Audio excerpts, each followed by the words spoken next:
And now on the telephone with us tonight, we have a young lady who is a civil rights activist, a legal analyst, and now a future politician, Cassandra McDonald. Cassandra, welcome, and we are happy that you're with us tonight. Hi, thank you. Thank you so much for inviting me to your show. So we know that you're running for District 8, and that includes East Cleveland, Richmond Heights, Euclid, and Beechwood. Is that correct? Well, there's actually 7 cities.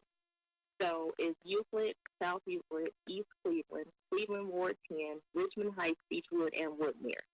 Okay, so right there, you have ran against this incumbent Ken Smith once already? Yes, I have. Okay, so he's been the incumbent three years in a row, or Yes. three consecutive terms in a row, we should say. So let's get right down to the brass tacks of this right here. Uh, what is your platform? So first, why don't you tell our audience what your platform is, so we can understand what you are trying to do, and then we can go right into the brass tacks of the problems that you facing right off the bus. Okay.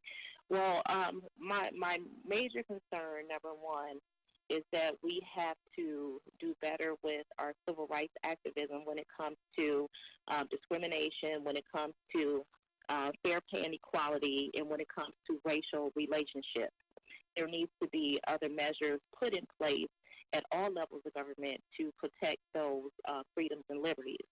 Number two, with being very active in issues involving police brutality, murder, misconduct, I would like to propose a bill that would challenge what is called mens rea when it comes to any homicides, murders, deaths, and so forth. So I'll explain what mens rea is. So by law, our Ohio Revised Codes have different elements, which are different parts of things that must happen for something to be considered a crime.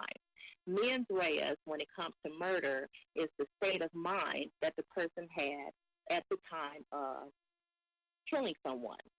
Now, when you look at police brutality and police murder, it's very hard historically and presently to get a police officer not just indicted but convicted of killing someone.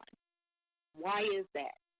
It's not just because people are saying we want to go for murder and we can't prove murder in its entirety.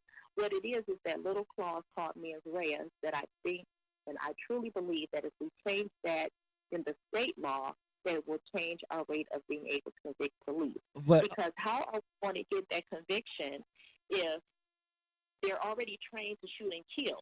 So how can we say that they had a guilty mind when they shot and killed someone if that's their training? correct. We have to.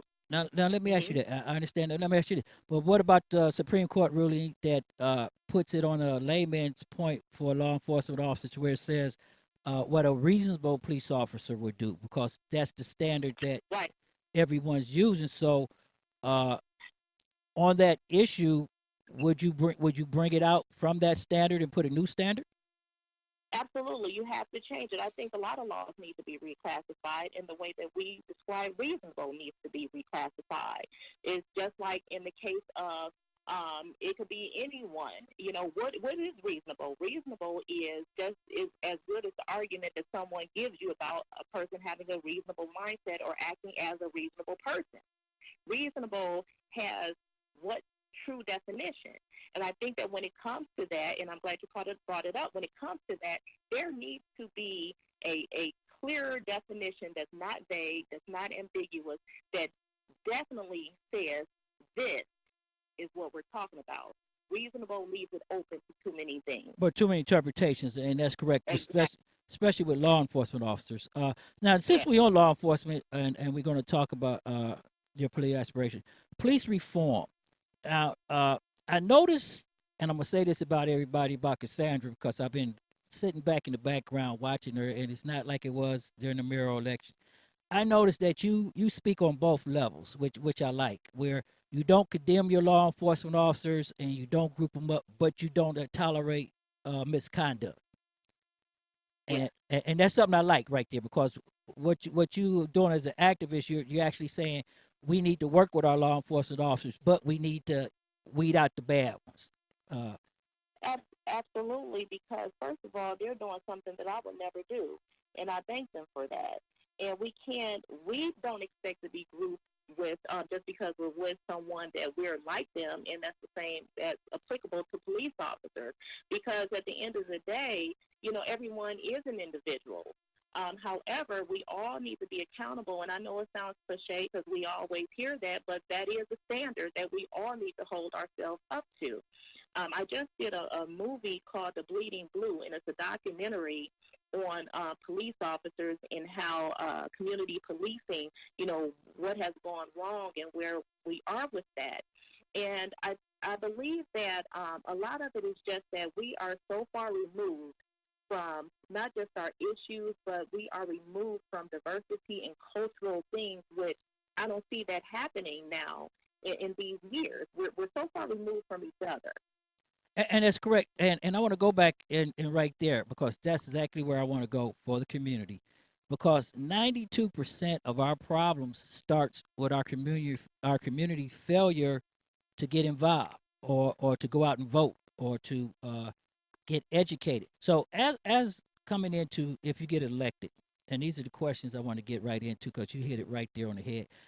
Uh, our school system and education system after 45 is going to be really, really. It's in bad shape now, but it's going to be in tatters another 3 years from now.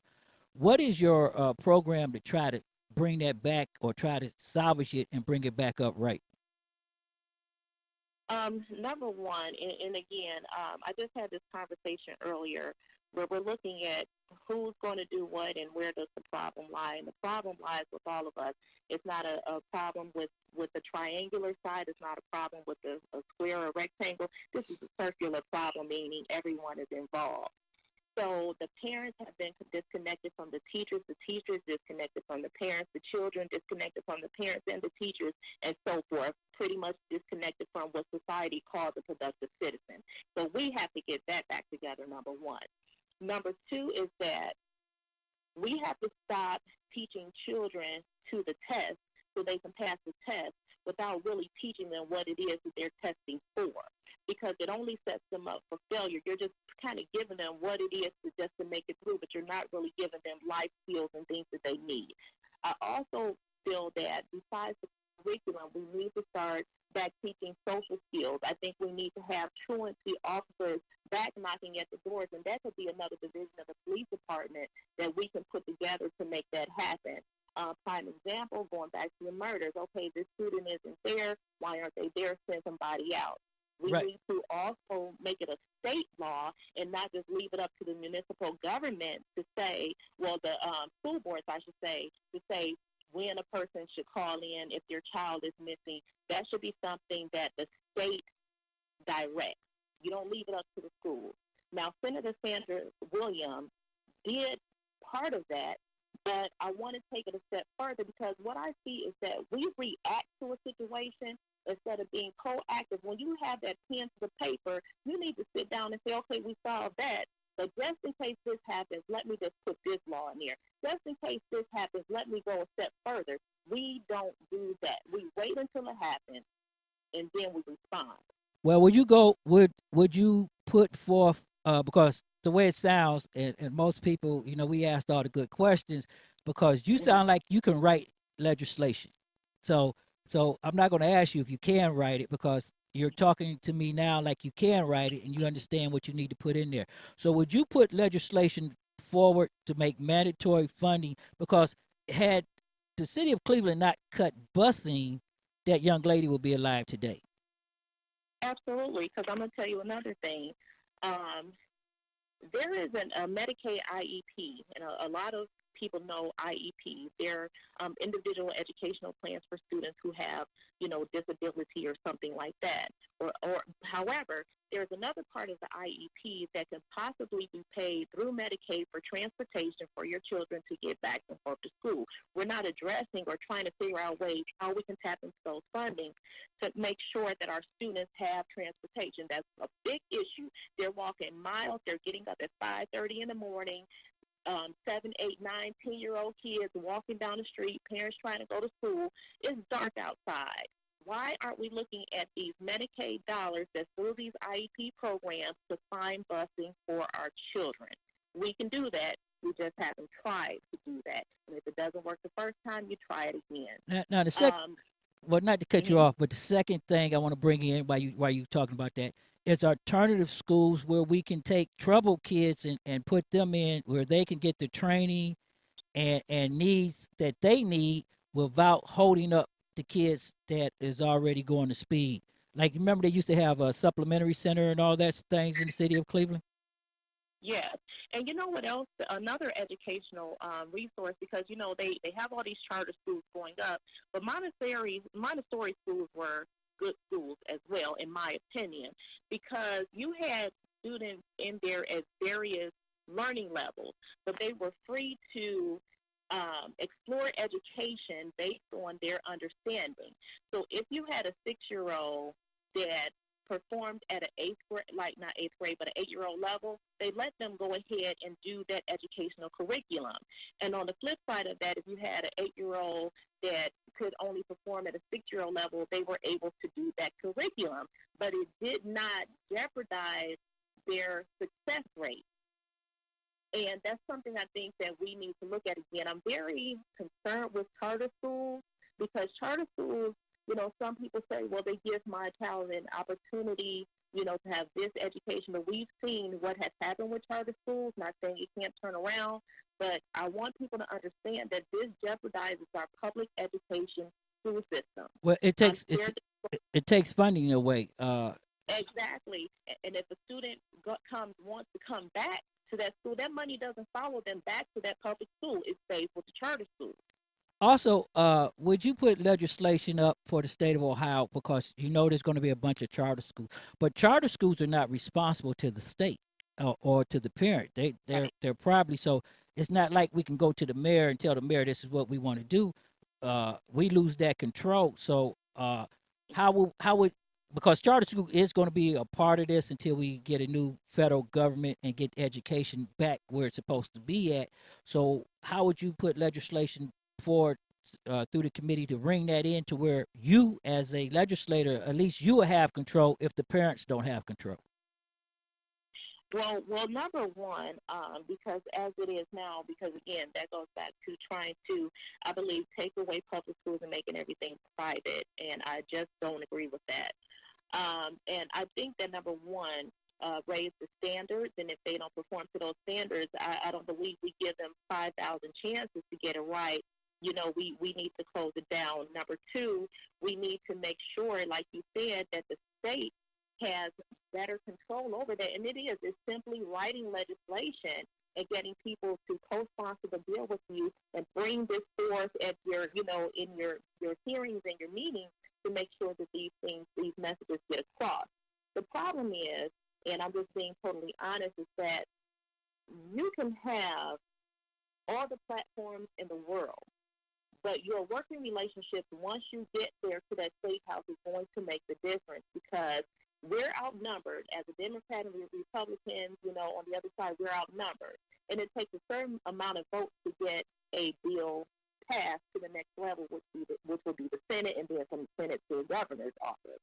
Now, this is where it's important to have working relationships on both sides of the fence. I can say that I was able to do that, and I am able to do that, which increases the chances of the bills that I propose to get passed. We can't be so stuck on only working with Democrats or only working with Republicans or only working with the Green Party, because at the end of the day, we're outnumbered. So we have to do what we need to do in order to get our bills passed. Well, let me ask you this question because I'm looking right here. You're talking about over about 100,006 people in that district that you want to run, that you're running for. Ken Smith, he's a Democrat, correct? He is a Democrat. So this time you're running against you and him running for the Democrat ticket, or is this primary going to get the person that's going to be in office because only two of you running? So whoever wins, that's it.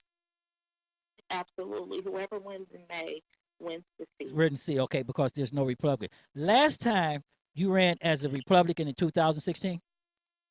Yes, I did. I've been a Democrat all my Well, life. well, we know. Um, I'm going. I'm coming to yes. this. I'm coming to this uh, because I know that people want to ask this question, so I'm just coming around. Uh, you ran on the Democrat platform when you ran as a Republican. I sure Your did. your platform didn't change. You just wanted to get into the race with the person you was running that for that seat. Is that the proper way to put that? Absolutely. I've always had a Democratic platform. And what I saw, and I think people are starting to realize it now, we always talk about infiltration. We always talk about they're infiltrating from the lowest institutional level to the highest. People are infiltrating, getting in, and forcing us out. So my thing was two things. I said, three. Number one, there's been 46 other state representatives that have switched parties, whether it was for strategic reasons or for reasons that they no longer wanted to be affiliated with the party that they were affiliated with. And another thing for me was I'm new to, well, I wouldn't say new to politics, but this is my first time running. I know that I don't have enough behind me at the time, that's what I thought, to win this. So I have to get past the primary so people can know who I am. Okay. So I ran so that I can get to the general. But like you said, I've always had the Democratic platform, and as a matter of fact, on election night, I was at the Democratic Party. One thing that I did when being on that side, working with Republicans and kind of seeing how they went, I do like the fact that there is some accountability. But what I don't like, which I called it out, which kind of stirred up all this trouble, is because I called out racism within the party that I saw. I'm a very vocal person, and if I see it, I'm going to speak on it. If you're going to talk about it around the water cooler, then you need to bring it out. And And that's what I did. that's right where I want to go to right there because we're going to bring it into the home site right here, the city of Euclid. I want to ask you a question as an activist, and I'm gonna leave this open because I asked all the activists this question. Uh, the city of Euclid turned into a nightmare for activists because individuals' personalities. I'm gonna say personalities because I know some of them listening to us. Um, as you starting this new chapter for the NAACP, are you being inclusive and you bringing everybody in with you? Because I seen that you have a lot of white residents that want to get involved and want to assist in making their city better. hmm Yeah, my thing is civil rights is for everyone. And I'm pro-black everything, but I'm also pro-unity. I'm pro-diversity. I'm pro-civil rights. And we have to think about those pictures that we look at back in the 1940s, 1950s. There are white people arm in arm with black people getting beat up. Now, we have had the worst treatment in history as black people. However, the mission of the NAACP was an inclusive mission. And I don't want to take that out because if we continue to spread hate because I don't like you because this is what is done, we're not going to get anywhere. Now, yes, we are upset what has happened. But at the same time, you have to make sure that you arm yourself with the type of soldiers that you need. There's going to be things and places that I may not be able to get into to handle a situation, but they can, and vice versa. It will be unintelligent to cut your left arm off and only have the right one when you need both, if you understand what I'm saying. Yes, I do. Uh, so this is civil rights, and civil rights belongs to everyone. The ones who don't have the best interest at hand, those are the ones that we need to deal with. But yes, to answer your question, yes, we're going to be collective. And that's what the NAACP has always been, was a collective institution. As a matter of fact, the NAACP, whether people know it or not, was kind of formed by Jewish. We talk about W.E.B. Du Bois and people like that. But if you really look at the history of the NAACP, it was not just black individuals who started the NAACP. Now we're gonna stay right there in Euclid Ave, the city of Euclid, because there has been some great changes in the city of Euclid. the young man Damian Parker made everything go viral. We talked to him once. You yourself been in there. There's been a lot of activists, and I don't want to name any because I'm interviewing you, but I don't want to name any going down because everybody said, well, you didn't say me. But I want to say this. I asked Judge Uni Keenan the same thing, especially as a politician. Togetherness means that everybody comes to sit at the table and everybody shares in the fruit. So, what is your goal? Because you're the activist now, and you're going to have to move your activist hat and come into the political arena. What is your plan to keep your activism together, but get everybody to see that everybody has to work as one instead of I'm doing my thing and I want the credit, and you do your thing and you get the credit, and then this person go gets their picture in the press. I think I've just always been like that. And it's nothing that I'm going to have to change or adapt to because I'm very comfortable with who I am and I speak my mind and it is what it is. The thing that separates, I think what separates it is that as an activist, you're expected to be a little bit more boisterous. You're expected to be a certain way that looks at you like a little tougher, so to speak. They look at a politician, which I like to call myself a public figure instead of a politician, but they look at a politician as you can only say so much because the world is watching you, so you have to watch what you say. It's not necessarily that I have to watch what I say, maybe how I say it. Right, how you say it. Because exactly, we want you to be, not to cut you off, but a good politician, what everybody feels, realize about 45. We want you to speak the truth, but there's a way to speak the truth. Absolutely, absolutely. And even in my civil rights activism, I was able to bring together, sit with the mayor, sit with city council people, and they still talk to me today about, coming together and doing some things. One of the things that I'm working on right now is reviewing the city charter of Euclid, as well as the OACs, which is the Ohio Administrative Code, and seeing how we can change some of those because one case, and you're probably familiar with it, there was a young man who sat on the ground, and they gave him a ticket, right. And he was for the ticket. Right, we talked about that. Everybody realized that the last show we did about the city of Euclid, where right after Damian Parker, we call it the broken window enforcement effect. We talked about that, where they gave the kid a ticket spitting on the ground, which really shows the mentality of. And I'm glad you brought that up because that's not the police officer's mentality. And I want to say that because we spoke on that and you brought it back in. That's the mentality of the people who's administrating the city of Euclid. So exactly.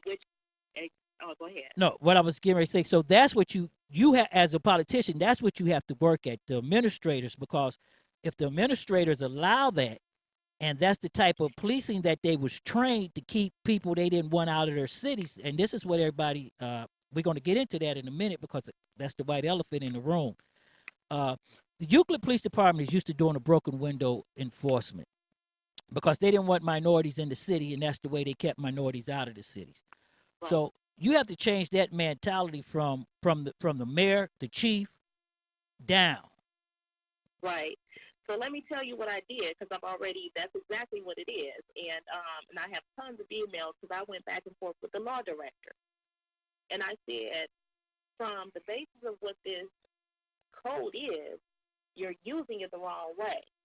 First of all, when you made that law, that was back in, I believe it was 1921 or something. It was probably very right.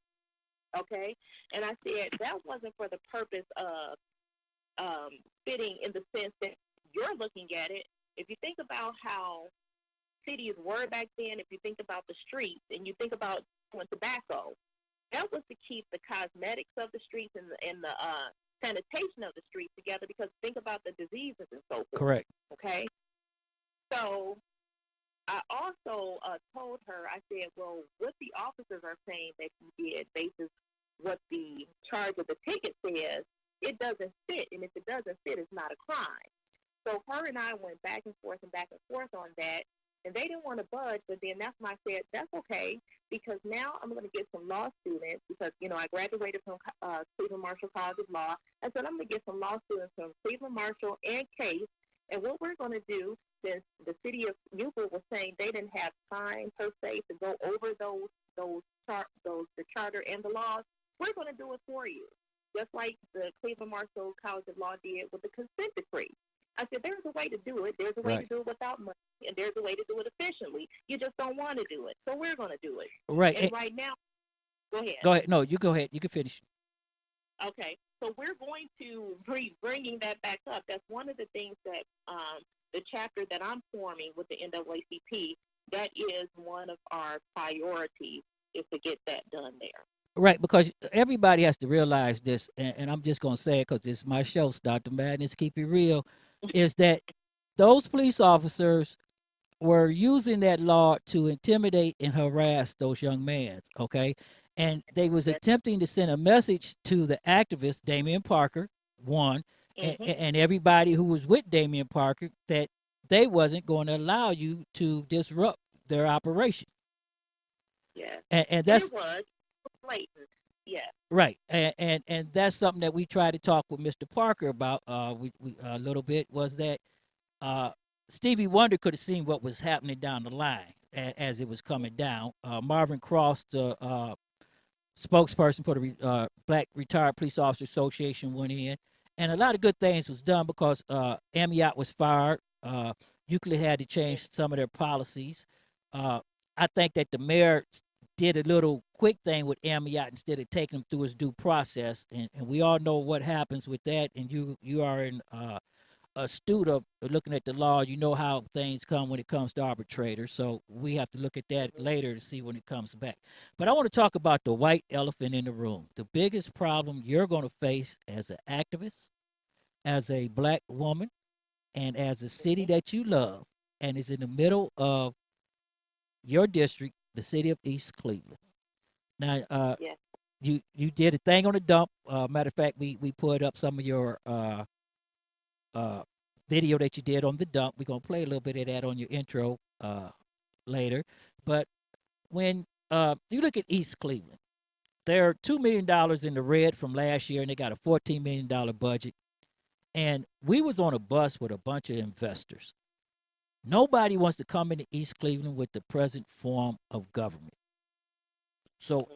as a representative, and I'm talking about as one that can go sit down with the mayor and maybe have to tell the mayor this is the way it's going to go, because you're the one that's going to be, they're going to be asking to bring funds into the city. How is your plan for reconstruction for East Cleveland without gentrification of the residents? Okay. I'm glad you asked that. So there are several things, and as you stated, I've been very focused on East Cleveland for a while.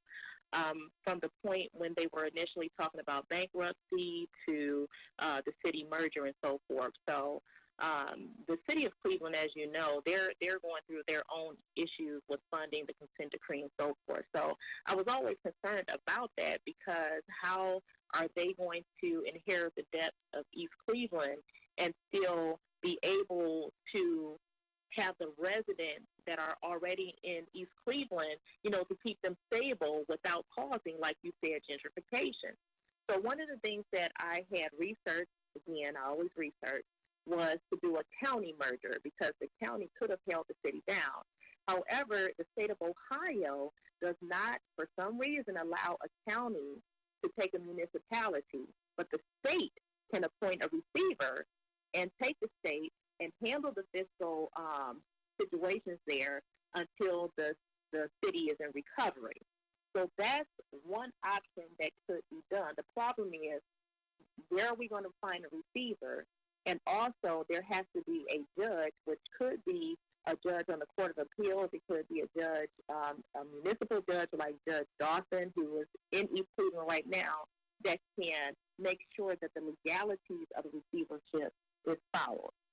Um, with the way that things are now, if the current administration does not comply, because it's not just about those few people that sit in City Hall. We're talking about a city of people, which are very, very important, and they have been overlooked for quite a long time. I was actually going to run for mayor of East Cleveland myself, and my thing was, if I had have won, I would have cleaned out City Hall and started over. Whether I liked you or whether I didn't, the fact of the matter is, it's dysfunctional for whatever reason, because I'm not pointing fingers right now, but it's dysfunctional, and we need to just start over because it's so entrenched that you wouldn't even know where to begin. Right after And three before recalls, you're correct. There's been I, three. yeah, you wouldn't know where to begin. So that's one thing. Now, there's also a thing called home rule, where the state separates itself from the city. So with that, the only other option that is if no money can be given to the city from the rainy day fund, which Governor Kasich has never given the city of East Cleveland any money from the rainy day fund, which unfortunately another person that's running for office against me has stated East Cleveland has never received money for that, and I'm still waiting to see receipts on where that money is and what did they spend it on, because I know they never got it. Well, I think So, you have to look at this, and I don't even think you can audit anything in East Cleveland. no, what I'm saying is there's nothing to audit because no money ever went there. Okay, I So understand. this is Yeah. citizens being told. But you can audit because there is a way to track it.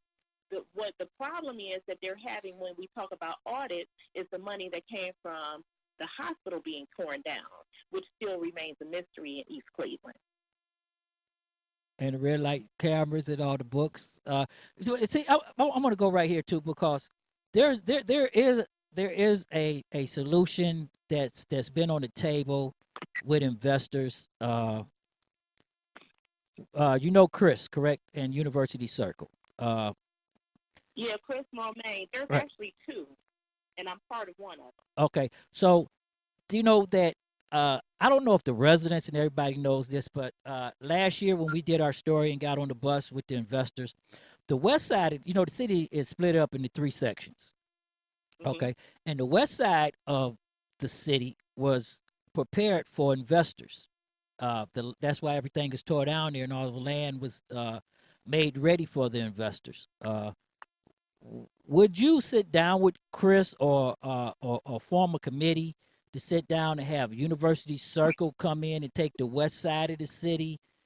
Maybe to keep East Cleveland as one, but maybe have them come in and do the west side of the city and build that up, and then work your way into the outskirts of the city and Cleveland Heights and them. Yeah, here's the thing. I've already visited that. Like I said, I've been very, very active with East Cleveland.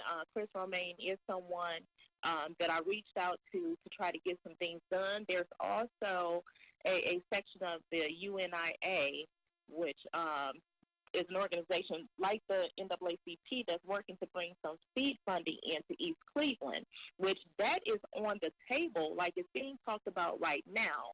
And I can't go into full details with it because I like to be very, very informed, but I am privy to those conversations.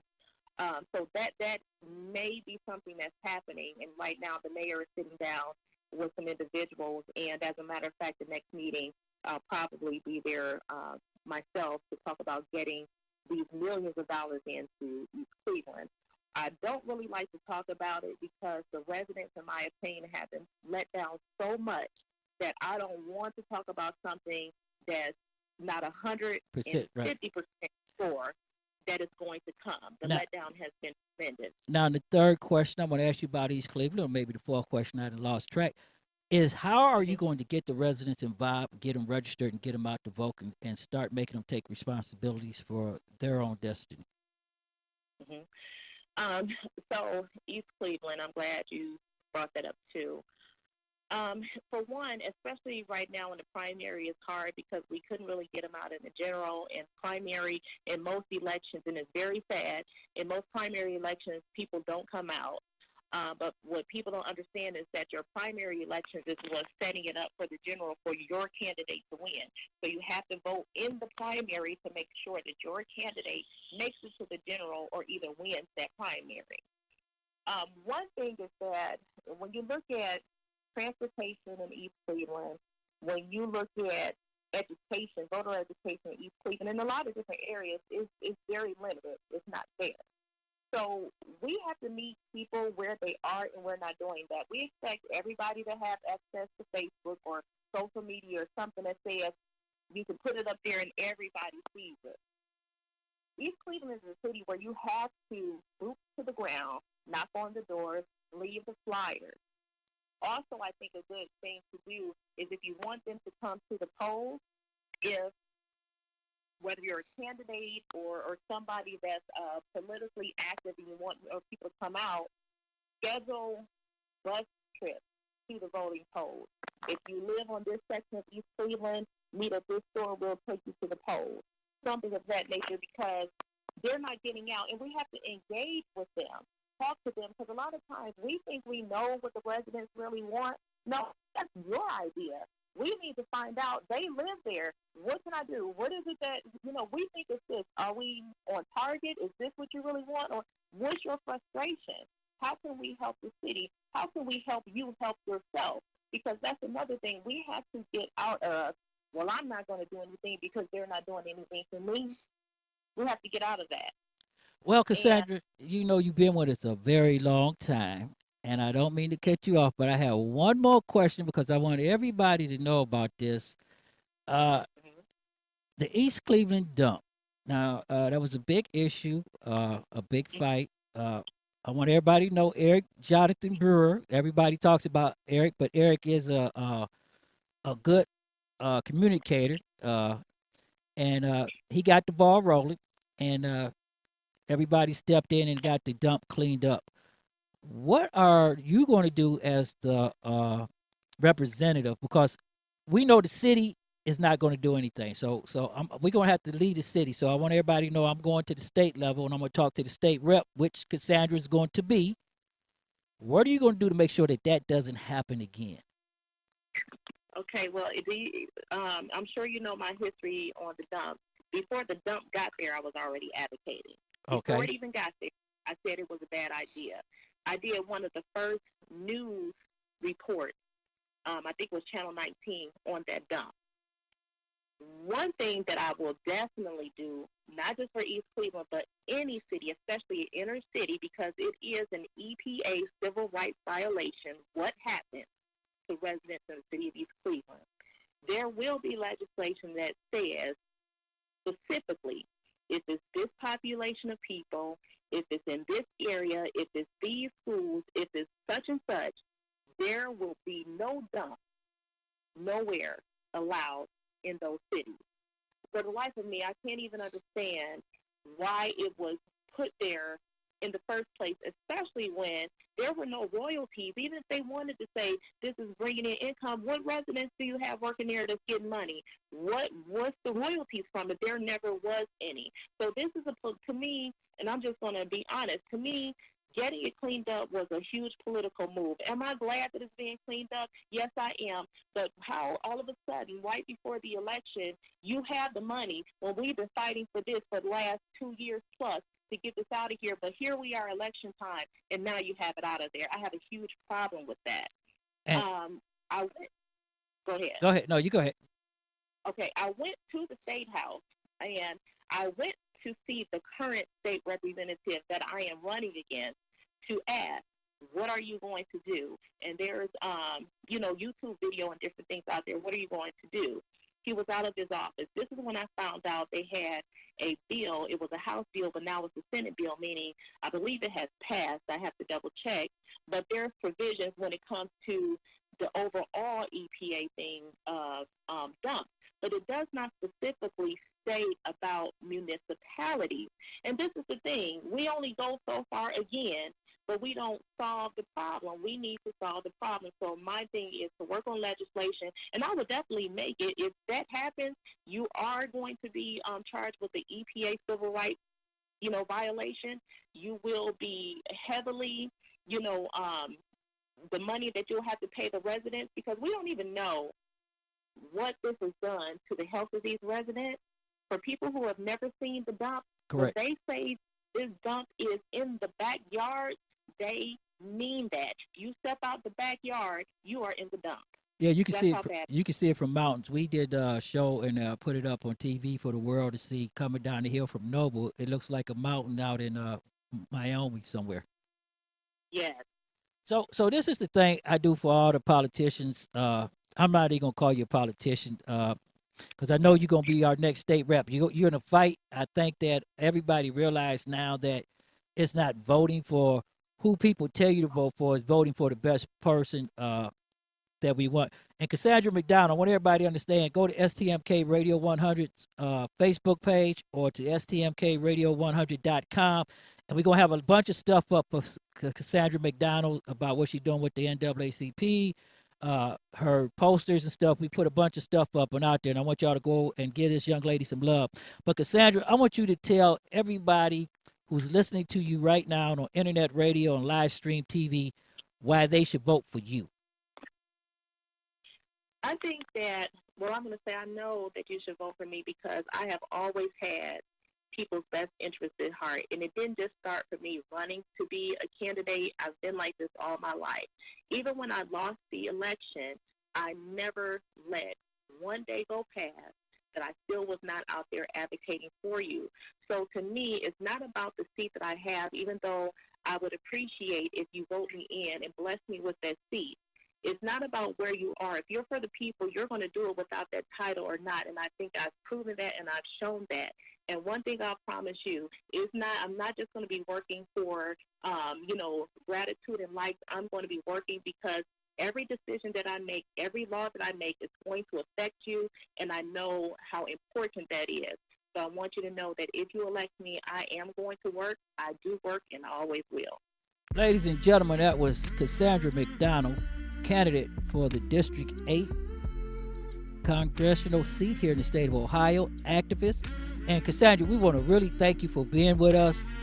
Now, on November 8th, everyone, Euclid, East Cleveland, Cleveland Heights, Richmond Heights, Beechwood, and Cleveland Ward 10 needs to get out and vote. And remember, vote Cassandra McDonald. She will represent you well.